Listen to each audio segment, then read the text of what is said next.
আপনারা জানেন আগামী 17 জানুয়ারি ইসলামী যুব আন্দোলন বাংলাদেশের উদ্যোগে ঢাকার ঐতিহাসিক সোহরাওয়ার্দী উদ্যানে জাতীয় যুব কনভেনশন অনুষ্ঠিত হবে।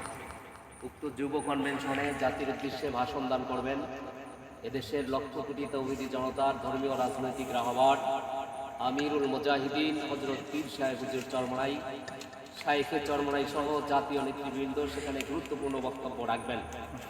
আমরা ইতিমধ্যেই বরগুনা জেলার প্রত্যন্ত অঞ্চলে সফর করেছি। এখন আমতলী ইউনিয়নের 7 নম্বর ওয়ার্ডে অবস্থান করছি। আমাদের মাঝে মধ্যমণি হিসাবে উপস্থিত আছেন বাংলাদেশ মুজাহিদ কমিটি আমতলী উপজেলা শাখার নবনির্বাচিত সদর দক্ষিণ এলাকার মাটি ও মানুষের নেতা জনাব মৌলভী মোহাম্মদ শাহ আলম হুজুর, মোহতারাম টিয়াখালী হুজুর।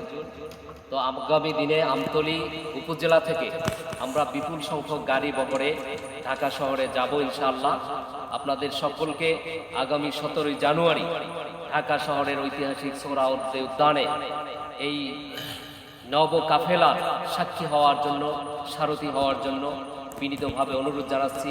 আসুন, দেখা হবে। সবাই ভালো থাকবেন। আল্লাহ।